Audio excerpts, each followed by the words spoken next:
Okay, I think they were going to let, didn't you say let Ms. Veronica do? Veronica said let me see. Ms. Ingram, wonderful, wonderful, wonderful. Well, good afternoon. It's 4:10, and I want to be respectful of everyone's time. I am Councilmember Carolyn Evans-Shabazz. I am the humble and proud council member of District D, the District of Destination. And I'm just so very honored to be here. I'm going to call up Reverend Ingram to come up and give us a word of prayer. Thank you. Amen. Praise the Lord. With everyone bow their head. Heavenly Father, we'd like to thank you for another opportunity to come before you, dear God. We thank you for the gathering and the people that have come here. We ask you to touch every life throughout this community and through the world. As we come together today to celebrate and to fellowship, dear God, that we be touched to continue to do the work you have us to do. As we embrace each other, as we embrace the community, to go forth and do better things, dear God, as we touch lives that they may be improved from the situation and different things, that we overcome barriers, dear Lord, and we walk in your anointing, that your vision and your light may shine through us, that others will be healed of hatred, healed in receiving peace and joy, and go forth. In your name, I pray. Amen. Thank you so much, Reverend Ingram. And today is just a wonderful day. This is a long time coming. We really want to provide these opportunities for the community, but not just for the students. We know that the students have had some serious challenges with virtual, but today we're going to try to meet those challenges. Not only have we been provided computers, we also have the first Wi-Fi park that has been established in a community complex. And so this is going to be a great, great thing. And we want to also let the adults know that this is for you as well. In fact, we have a special room for seniors who may want to do their virtual doctor's appointments or just have some privacy or be away from some of the young people. But certainly this is for everyone in this community. Some people may, and what I really would like is if people would access these computers to perhaps take some online classes so that you can change your circumstances. Because I believe, I'm a former educator, I believe that education is the key to changing our circumstances. And so I'm not going to belabor the point. I'm certainly going to have to speak so highly of Mr. Johnny Moloch. Mr. Moloch, I met him so many years ago. I'm still the education chair of the Houston branch of the NAACP, outgoing, hopefully. Too much on my plate, right? But he and I have worked together, and he has done a phenomenal thing, not just in District D, because this is the 4th computer lab that we have opened here, and I mean in District D, and he has certainly expanded out to District J and District K. But I'm going to introduce him, and then I'm going to come back because I have a lot of people to thank, and I'm going to introduce him so that he can introduce his team. And certainly, this gentleman here needs no introduction. This is Trey the Truth, who has done some wonderful, wonderful things and has donated computers throughout the city and has made a commitment for 1,000 computers through computer labs. Oh, Lord, that's 1,000 times some. Throughout this city. And I mean, that is a phenomenal undertaking, and one that I am greatly appreciative of. I hope most of them are in District D, but I mean, I'm just saying. But at any rate, I want to get Johnny Moloch up, and then of course, as I said, I want to acknowledge some other people. Mr. Moloch.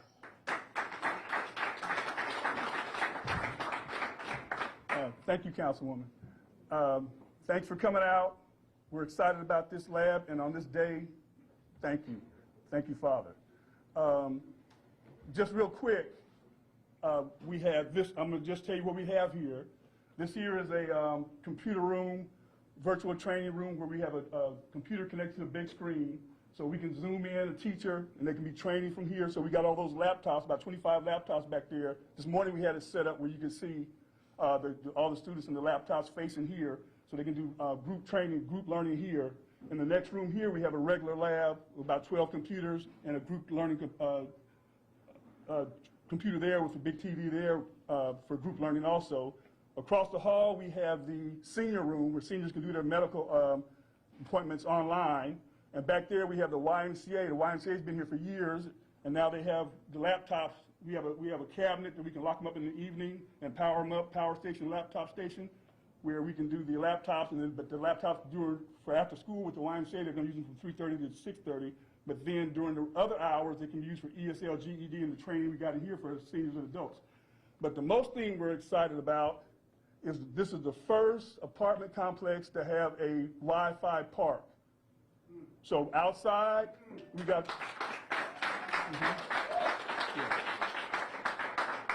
outside we got the signal broadcast. We got two APs that are broadcasting signal all the way to the basketball courts out there, so people can sit out there and not have to catch the bus to the library or go to McDonald's. They can just bring their little laptops or their tablets or even their phones and get strong broadband right here in the area. And so our goal is to team up with people like Trey, who can open this up where we can do this across Houston and across the nation. And so that's why I'm excited about partnering with Trey.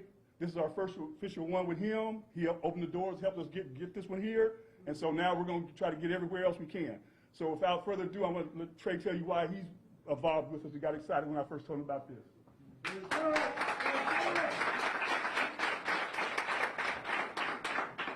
Well, first off, how y'all doing?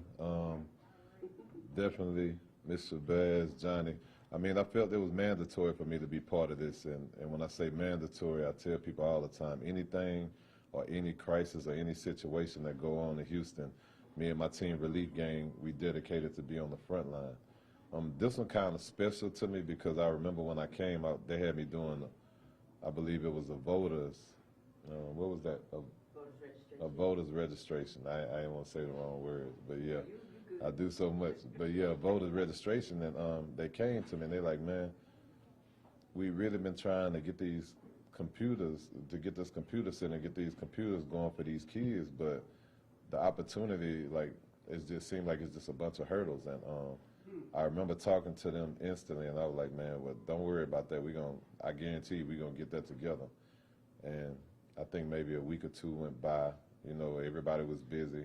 But then I ended up talking with Johnny and Shabazz, and, you know, we made a few calls, and we went ahead and ran through them hurdles. So with that being said, now not only are we going to have a computer lab here, me and Johnny talked, and I promised and dedicated to say from this point forward, we're going to at least touch 1,000 apartment complexes and do the exact same thing throughout the city of Houston.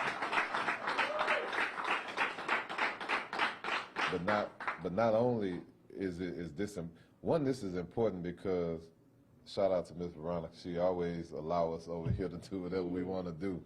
But you know, anytime anything happens, I always take care of Cuney homes just as well as it's my own. You know, I'm from the southwest side of town in Houston, but, you know, I embrace Cuney as mine too. So we've always done things. And then, you know, me and George Floyd was real cool. So I felt like as much as he supported me through everything I was doing in the community, and he would be there, like if you go look up old videos or pictures, you'll always see him around supporting what I had going on. So I felt like today this was something that was supposed to happen, especially with the timing and everything, because, you know, this is the anniversary of his death. This is his neighborhood. This is apartment complex. This is community. And now on behalf of us, we made a computer lab that's going to be represented in his name. So today is very, very special for Third Ward. This is only one of a few. I don't know how many apartments she's going to have me touching in District D, but we will do it. And you know, and of course for me, you know, I've already started reaching out because, believe it or not, with these computers, with what we're trying to do, it don't be as easy as you seem. You would think everybody would want these computer labs and centers everywhere, but believe it or not, it's a lot of people that just don't get it, and, you know, they tend to get in the way, shall I say. So right now, of course, I'm trying to take it all through my side of town, the Southwest, definitely the apartments I was raised in. And, you know, hopefully they get it, because being able to have these computer centers and things like this give kids the option, one, to have assistance when they don't have the money, or parents ain't got the money so they can do their online classes or do their homework. Two, you know, coming from the streets where I come from, you know, we tend to get into stuff because we don't really have nothing to do. So now when you have labs like this, not only are you teaching the kids and giving them opportunities to learn more stuff, whether it be YouTube or whether it may be college classes or just learning as a whole, you know, it's a way to keep them out of trouble and have them occupied and be able to do something better with themselves, because the whole reason we do what we do, we sacrifice and been in these streets our whole life so we can make a better way for the ones that come up under us. You know, my kids, the generation after, so that's why we make this a very important thing for us. But not gonna talk your ear off. I'm actually excited with this being done now. And I'm gonna bring Councilwoman back up and let her address y'all. But today is very special, man, because now we have the first official computer lab in Cuney Homes, 3rd Ward, Texas, on behalf of us, George Floyd, man.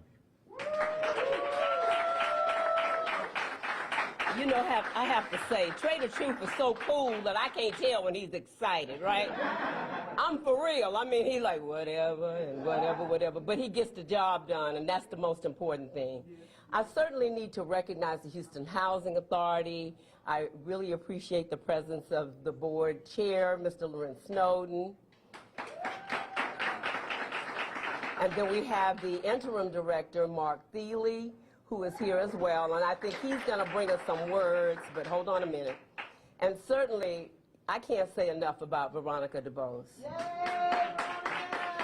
I mean, I'm talking about a queen. Now, she's wearing my Jack Yates red, but she's a Cashmere grad, but we embrace her, and I appreciate the crimson and red and gold balloons, because everybody knows that that's my heart, Jack Yates High School.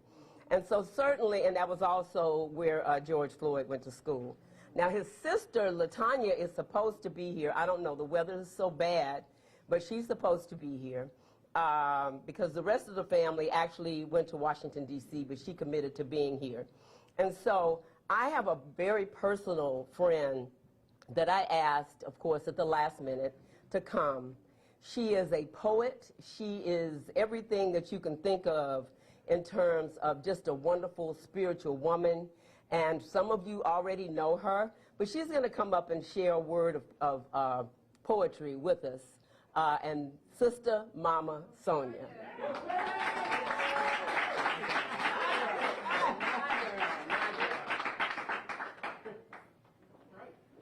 First of all, let me say, Trey the Truth, I just love you. And this girl right here, not everybody can say they can just pick up the phone and call your councilwoman for personal problems, whatever, and she's always there. But of course, she came from JY, so she had to be great. Any JY in the house? All right. Oh, ooh, Lord. I penned this when we had a prayer vigil for George Floyd, when we were awaiting the verdict. It goes like this. I can't breathe. I can't breathe. I can't breathe. I can't breathe. I can't breathe. I can't breathe. I can't breathe. I can't breathe. Mama? He called out in agony for his mother as he lay writhing in pain, unable to move or breathe as he cried out again and again. As the murderous Minneapolis policeman's lethal actions resulted in his demise, he became the newest statistic and another murderous policeman's prize. His last breaths were captured on video with a knee placed on his neck. The whole world saw what happened as he grieved, as we grieved as family, especially the 3rd Ward, Cuney Homes, JY family. A giant, gentle giant, who dreamed of becoming a Supreme Court judge in the second grade at Douglas Elementary, right around the corner. He played football, number 88, at the Jack Yates High School, where his game was exemplary. So many looked up to him. He was the Cuney Homes hero, remembering until justice rolls down like water and righteousness like a mighty stream. The whole world protested and apprised the powers that be that we are sick and tired of being sick and tired of being sick and tired of being sick and tired, that we will continue to stand on the shoulders of our ancestors and ancestors, our forefathers and foremothers, as we remember the sacrifices of those sisters and brothers who stood as revolutionaries and never gave up. Yet we kept the faith that justice would prevail, so that our children's children's children's children will have a story of righteousness to tell. Protesting until justice rolls down like water and righteousness like a mighty stream. Now, when the case went to trial, we were afraid and anxious about its outcome, because we heard so many untruths and character assassination of our fallen brother. Yet we knew that back in the tray, that he was such a valuable soul. No matter what was said, we will remember his tenure at JY and what he did at Cuney Homes. He was so awesome and so bold. He is our brother, his worth beyond treasure. He is truly, I gotta say it again, a JY 3rd Ward Cuney Homes treasure, evoking his spirit until justice rolls down like water and righteousness like a mighty stream. Now, when the verdict came in, Lord, we shouted with joy, we shed some tears, for our prayers were answered in this one junction. And we shouted and cheered. However, know that the battle ain't over, but there are so many other acts of injustices to be attacked. We will not quit. We will not stop. We will continue to do the justice and work to lift up George Floyd's memory, never forgetting that for the Jack Yates Lions, Cuney Homes, 3rd Ward, there will always be a revolutionary space. We pray for the family of George Floyd, sending love and light, and that we keep the torch for other injustices in our sight. We're going to pray until justice rolls down like water and righteousness like a mighty stream. This pandemic of racism can leave us in a quandary. Where do we go? What do we do? Well, freedom fighters, this is my charge to you. If we don't exactly know what to do, we must know and do what we know until we know what to do.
disgruntled people that's in the offices, that's making the laws and everything else, and watch who we put behind the badge.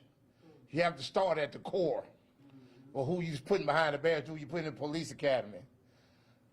I have a bunch of good cop friends, but I also know some bad cops. I've came in encounter with them all my life growing up in the Cuney on projects, me and Floyd together. We went through injustice together. But I speak and I tell you because I'm gonna keep on fighting. You're gonna forever see me at these rallies. You're gonna forever see me in every event and everything, because what I know and what I learned as a kid, you ride for your partner whether he dead or alive. You see, he's not just a friend to me no more. Once you've been around someone over 40 consecutive years, that's considered your family. In our culture, what I know. And you know, you just, you know, it's an old quote I have, and I say it all the time, because I mean what I say, and I say what I mean. Opportunity never disappears. It only goes for those who go and seize it. You have to seize this moment and understand that we have to change ourselves before we want everybody else to change us. You know, when you come through the struggle like I did, me and Floyd and Cal Wayne, you know what I'm saying, and a bunch of other people in these same old projects, which the worst of projects and the largest projects it is when I was coming up. It's a livable place now. It wasn't livable when we grew up. And I'm just here, man, for the family. I'm here for my little brother, who I consider, who I helped raise and send off to college and everything else. He really was a gentle giant. He was a brother to me. He was a little brother.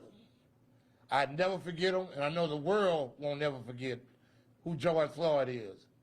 We're going to keep on fighting for his name. We're not going to let his name go in vain.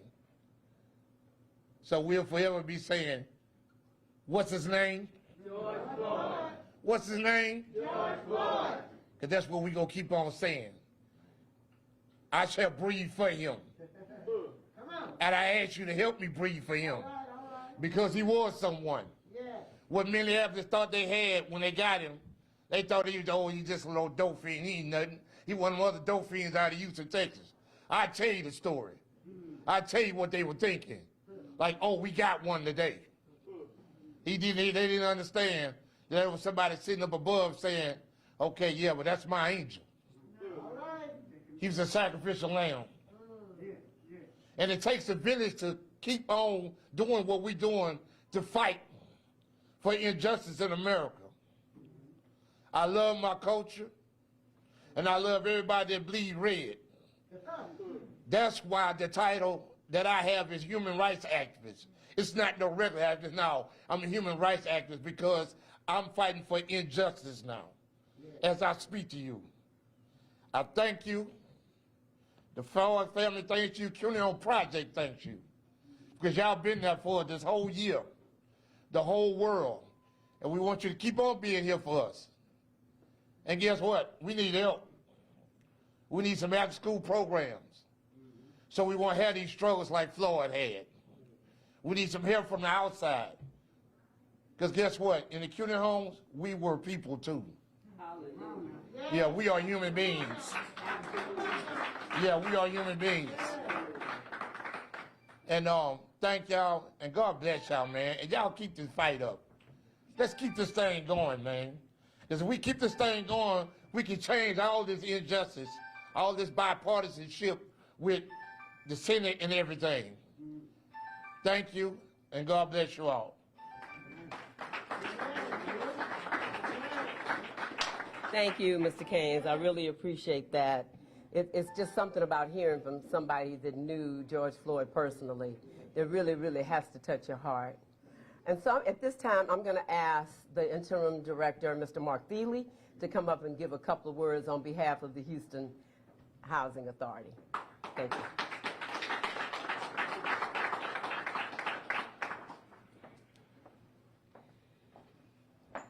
Welcome to Cuney Homes. Today we hold George Floyd in our hearts and his family in our prayers. We deeply appreciate the support of the council member, all your work. Johnny, and your passion and your team's passion for your mission, we deeply appreciate it. We'll build off the vision of Trey, the Truth, and we'll take the memory forward, and every day we'll do better, because it's the right thing to do, and we stand on big shoulders. Thank you very much.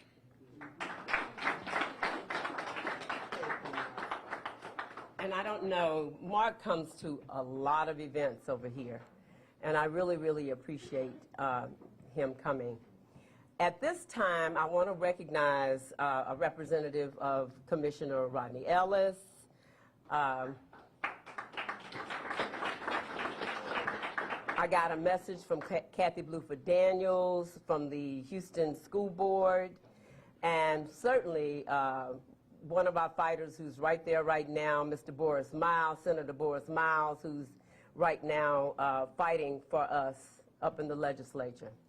There's one, and then we have Mr. TSU right here, who attends all of our events. He's the president, all right? And so certainly I have one other guest, and this is a surprise guest. There's a lady here who has a story. Her name is Carrie O'Horn, and she's gotten some things changed. And so if she could come up for just a brief moment and share her story, and then we'll move on to the ribbon cutting. Thank you.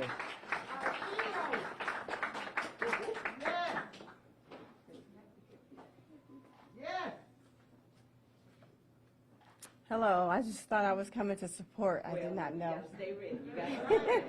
You Gotta stay ready. That's the new rules. You gotta stay ready. Well, my name is Carrie O'Horn. I'm from Buffalo, New York, for those who haven't heard the story. I was a police officer for 20 years, and in 2006, there was an officer in trouble call that I had responded to, and when I got there, the officer was the one that was, excuse me? Oh, I'm sorry, I thought somebody said something. The officer was choking a handcuffed man. I didn't do anything when we were in the house. I didn't know what happened. So I helped push him out of the house. We got him out of the house. And once he was out of the house, we were all going to our police vehicles, because as far as I was concerned, the situation was over. He was in cuffs, even though he was cuffed in the front, which is not protocol. But I was walking to my vehicle, and he just turned him around and just started choking him. So I just started yelling, like, "Greg, you're choking him." And he didn't stop. So I just grabbed his arm from around his neck. That's all I did. But when they got finished with the story, I jumped on his back, and I turned around. I was fighting people, and like I was Superwoman. When I read the story, I said to myself, wow, I did all of that. But the thing about it is that I am 5'2". He was 6'2". And all it took was for me to grab his arm from around his neck. A year ago today, all it would have taken was one officer to push Derek Chauvin.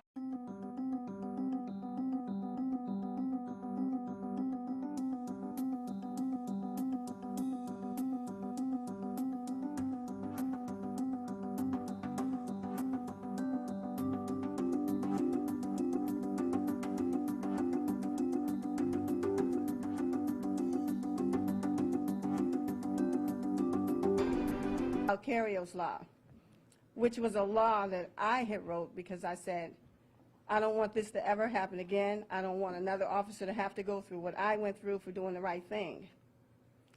I couldn't get anybody to sponsor it. I didn't know how to get a bill or a law passed. And after George Floyd, and after I made that video, then people started coming forward like, wasn't there an officer in Buffalo, New York who got fired for doing what we want these officers to do? And so then people started reaching out to me. And I had already been on the Speakers Bureau with Terry Watson, who is the founder of Strategies for Justice, which is a speaking bureau. So he had me come out to Penn State to speak about my experience. And he helped me write that law in a way that it could be presented. And that law was passed in October of last year.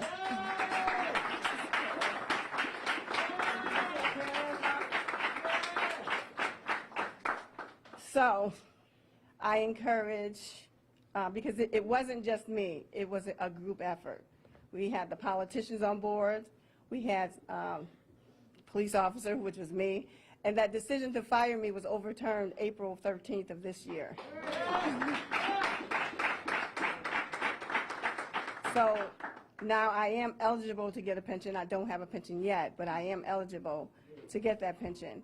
And I came here a couple of days ago for the event that was over to memorialize George Floyd.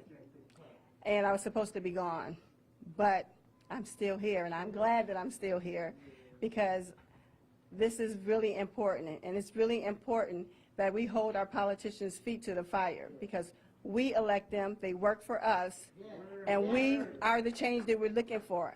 I wasn't a police officer when I got the law changed, and I was not a politician. But believe me, as far as being an activist, I became an activist, advocate, and then our politicians decided that they were going to listen because we wasn't going to have it no other way. So now we have Carrie O''s law, and part of Carrie O''s law is the duty to intervene, and I know that's part of the George Floyd Act. So some of the things that's in the George Floyd Act is also in Carrie O''s law. But it needs to be a national law because if an officer is in Buffalo, New York, who's a bad officer, and they come to Houston, Texas, and they are not on the national registry, then they can get a job here. And I'm sure you don't want that, and we definitely don't want it in Buffalo. We already got our share of problems. So we have to push it as a national law. George Floyd Act, Carrie O''s law, you go to carrieoslaw.com if you want to jump on board and help push the law. But either way, it will save lives. So it's not like I'm here just because it's my name. That's great, but I'm here because we need it pushed as a national law. Hi, Tanya. So, say his name. George Floyd. Say his name. George Floyd. Say his name. George Floyd. All right. Thank you.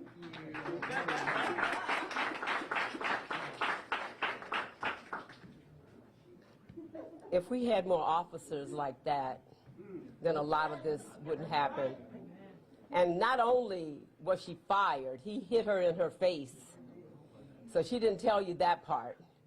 And then she was fired for doing the right thing. And I'm going to have to commend her because it's a strong culture. It's a strong culture. And for one 5'2", 5 feet 2 inch woman to take on that culture is phenomenal. And I want to publicly thank you. Well, right now I have my friend. I'm going to tell you, she and I knew each other before this tragedy. And I was talking to her yesterday, and we were just talking about George, and I said, yeah, well, you know, I heard he was a phenomenal basketball player. She shared with me that she taught him how to play. So I'm like, well, all right then. You know, and I just thought that that was just so special. But I'm not going to hold up this program. I want LaTanya Floyd to come up and speak and say a few words, and then we're going to come up and we're going to cut this ribbon.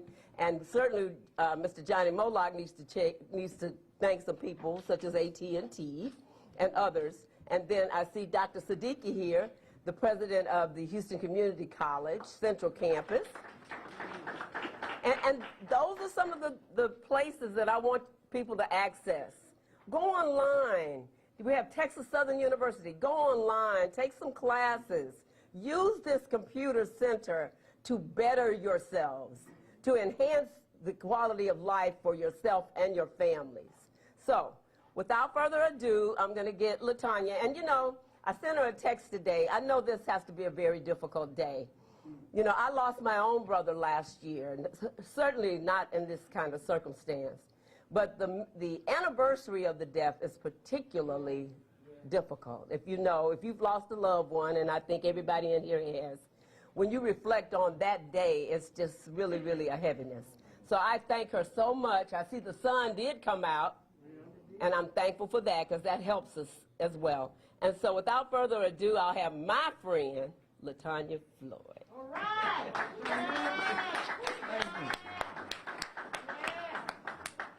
Hey, good evening, everybody. First of all, I'd like to thank you guys, the community, this nation, for everything that they have done for me, my family, on behalf of my brother. I personally call my brother a hero. I always have since the day he was born. Yeah. Oh, come on, man. He was about 5'2" when he he was born. I was there. How you doing? But I'm so happy to see all of you. You know what I'm saying? It's Amos, right? Mama. Yeah, I'm happy to see all of y'all. I know a lot of familiar faces out there. I've known Miss Veronica for, 7 years old, something like that? I'll be 53 this year. Yeah. Mm-hmm. I ain't gonna tell it. Tell it if you want. Yeah, but I'm thankful to all of you guys. It marks a year today, and it seems like yesterday. I mean, here. Oh, boy, nope. I do this every time. It seems like it was yesterday.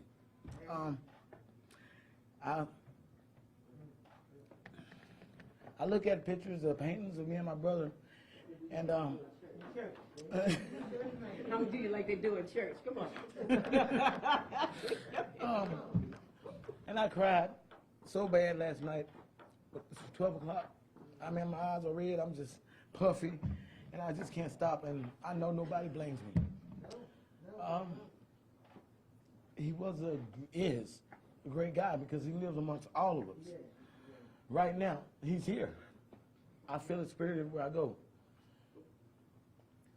And I just think, I know anybody, I know everybody has some, is godly. And he was a sacrifice. I believe that. I've been told that by so many pastors and people. And he changed the world. He did. And I'm so proud of him.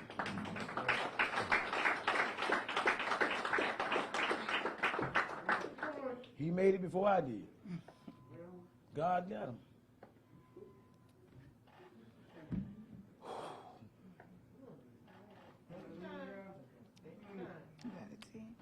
Say something to me. Yeah, My name is Tiffany Cofield, and I was a very close friend of George Floyd. He and I actually did 90% of the community activity he was involved in here in the city together. We did a number of them with Trey the Truth, probably 10 to 15. We would go to his icon events. He would mentor the kids at the school that I used to teach at. Stop. Come on, B. Everybody know this is my niece Bianca Williams and Bridget Williams. I used to be a teacher at Hope Academy Charter School at Good Hope. And Floyd was very instrumental in mentoring the young men at the school, especially the ones that had difficulties with their grades but still wanted to play sports. He was also very instrumental when it came to street violence. He also was very much so the peacekeeper in a lot of situations. I don't know how many of you actually hear about the guns and the murders and the shootings, but since he was taken and stolen from us, they've gone up. I've literally seen this man save lives. And a lot of times in different ways, his messages helped save my own. He was always positive, always uplifting. He always had faith. And he loved his community. He loved his community because his mother loved his community. He loved his community because his community loved him. And a lot of times people take that aspect of him and they hide it and they shove it somewhere else. Like, yeah, you can talk about the sports, but talk about the man. How much he loved his family, how much he loved his nieces and nephews, how much he loved his siblings and his children, how much the community meant to him, how much Third Ward meant to him, how much Cuney Homes, Alabama, this whole area, I can't think of the street names right now, but how important this community was to him growing up, how much this community meant to shaping who he was as a man, how much he really relied on what he used to call the BBGGN, and that was the Brick Boys. which is the young men from here, from Cuney Homes. And it's a family. He used to always say, one roof, one fam. And no matter how many people Miss Sissy took in, because Miss Sissy was a wonderful person. Miss Sissy, she bestowed so many values and morals into all of them. All of them. Like, I know all of them. And all of them are kind, genuine, good, loving people. And so I stand here with them because I know them. And so I want to thank, on behalf of Natanya, I don't know, Bridget or Bianca will speak, but I do want to thank the country, the city, Cuney Homes, the world, for embracing. And, you know, some people have not been kind, but they have no idea what it's like to grieve in public. You have no idea what it's like to have to literally relive something so horrific, so tragic, so monumental, and not be able to reach out to anybody. There's not a grief counselor who can walk you through this. You know, and even if there was a grief counselor, how do you discuss this? How do you talk about this? How do you get in touch with your feelings? And then when you think about, each of us all had different relationships and bonds with him. I've literally seen these two, like peas and carrots, dancing down the street. Like, in the middle of the street, Miss Sissy's sitting on the porch, and they're dancing in the middle of Cobb Street, right around the corner. You know, they would walk up and down the street. We would go to the store. Miss Sissy would send us on our errands to go get her numbers and play her numbers. She was in a wheelchair. Keep it real. Yeah, she was in a wheelchair, and Georgie would come in, and I would tell her, Mama, you got to elevate your feet. And she would give me, you know, well, can you go to the store for me? Well, you know, like that was, but Georgie walked in, her face lit up. She's gonna do her stretches. He would pick her up and kind of dance with her. Even though he was so big, he was so gentle with his mother. Like, you could tell that he genuinely loved his mother. And that's how he treated other people. And so yeah. So his belief in faith in God, his belief in love and family, those are things that I really want people to know and really highlight about George Floyd.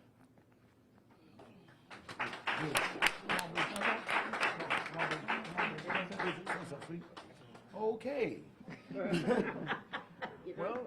Well, thank you so very much. I wasn't expecting everybody, and this is so wonderful.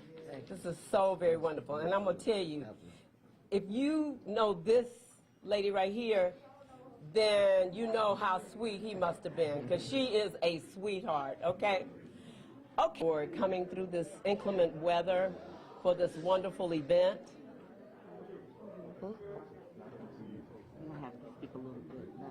Oh, I got to do my Jack Yates cheerleader voice? Okay, I got it. Good evening. Miss Ingram. She said Miss Ingram is their chaplain. Who is? Miss Ingram Burdell. Okay, I think they were going to let, didn't you say that Miss Veronica? Veronica said let Miss Miss Ingram, wonderful, wonderful, wonderful.